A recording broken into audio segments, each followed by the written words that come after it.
Welcome back to NewsMakers. We are with City Councillors Jamie Gough, Yani Johanson and Aaron Keown.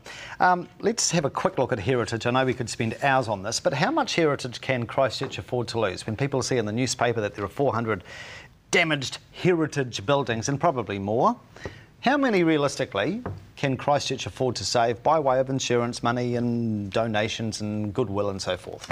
Jamie.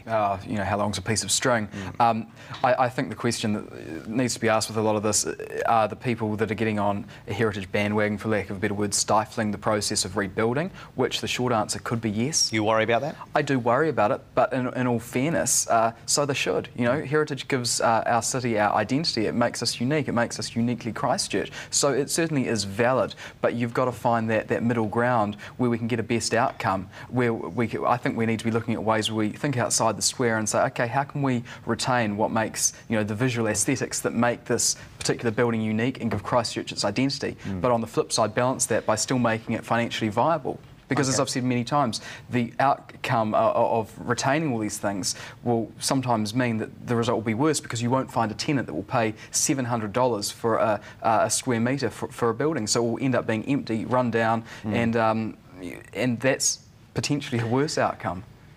I know you are very keen to see a heritage plan put in place. How long is that going to take to formulate? Again, you know, you're relying on council staff to come back and report, but the good news is we have a Heritage and Arts Committee established post the election. I've got a resolution through that committee that staff will go away and bring back a report on the development of a strategy plan for both character and heritage restoration and protection. The reality was that this council was failing to protect its heritage before the earthquake. A huge amount of our character was already being destroyed. We need greater powers now to actually protect it and save it, being realistic that we can't save everything. That's why we need the plan to make sure that the stuff that we can afford to save, we can, and we can do it in a time frame that helps people rather than hinders. Do you think the earthquake strengthening standards, the building code, you know, 67 versus 33, is that going to spell the death knell for a lot of buildings that, in an ideal world or a fairer world, should be saved? Well, it all comes down to the math, Mike. And first, you've got to make sure things are safe. Ultimately, so we can't go back into buildings that aren't going to be safe. So we've got to look and say, okay, we know we've got a fault line now. So everything going forward from this point is about what's a safe building. And it's pretty fair to say most Christchurch buildings are pretty safe, and the earthquake proved that. So that's a good point. With the heritage buildings, it now comes down to mathematics. There's a certain amount of money to fix a building up or to get rid of it. And who pays for it if we decide to keep all these buildings? And do we put it out to the public? Do we say, do you want your rates to go up by, do you want to pay an extra $300 per year for every household and we'll keep every old building and make them look awesome?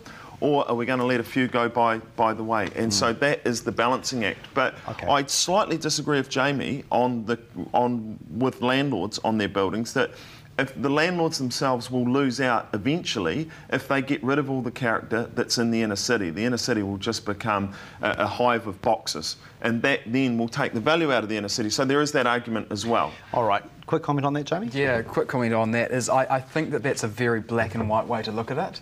And I can comment on black and white today. Yeah. But reality is, this is pretty much the only black and white thing around. It is a massive grey area. And I'll give you a really real example. There's a building that I know that's vaguely attractive. It's classed as a heritage building. To bring it up to 67% of code is going to cost about $1.2 million, and the building itself to rebuild is worth about $400,000. So that is just simply not doable. But is that to rebuild a beautiful classic building or to rebuild a box? To rebuild that exact building, but to rebuild that exact building, I think, and I'll try and be quick on this, I think where we need clarity is when people talk about saving these buildings, there is not a distinction whether they are wanting to save the tangible bricks and mortar of this heritage building or the aesthetic look of it. And I suspect that the aesthetic look is what we really want. Okay, and on that note, can I bring in the proposed replacement for the old West End Jewellers building site on Manchester, which of course became world famous? I've taken a photo of that, Mike. I'm ashamed if that goes through council and gets signed off. Well, I wondered, has it already been signed off? Because I thought City Council staff were quoted, this is very compatible with the streetscape of Manchester Street. No way. That is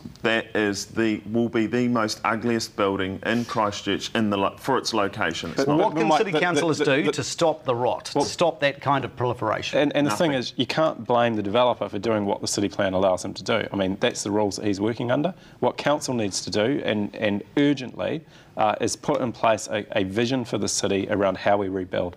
And, you know, that's starting to happen with a series of conversations with the Ian Athfield group before and after. Do you think that's got a lot of merit? That will only have merit if there's a clear process for that to lead into council changing its city plan. Now, but how long is that going to take? Well, it's going to take a long time, and staff are saying September. I'm saying we need an order in council. We need to go to government and say we need greater powers to make sure that we rebuild the city in a way that creates harmony with the environment that we currently have, so that we can keep our character, and where we can't keep it, we can build something that's special. But if we don't get those extra powers from government, I don't think it's going to happen. But it's got to be commercially viable as well. You know, realistically, people are attracted to the bottom line, and I don't like it as much as anyone else, but that is what a developer is going to be interested in. So that's where we need to start thinking outside the square. But in saying that, Mike, I think it's a non-argument, because this council hasn't got the balls to say this is what our city's going to look like. That's micromanaging, though. You know, if you want to do that, it's not micromanaging. No, every great city in the world had a visionary that said, "This is what our city's going to be. This is what it's going to look like." Or something. yeah. There's a few of those guys. Shanghai. Yep. Yeah, all right, we'll take a break. Coming up, we'll have a look at tenants and growers. All very interesting, that one, isn't it? And some other issues. Do stay with us.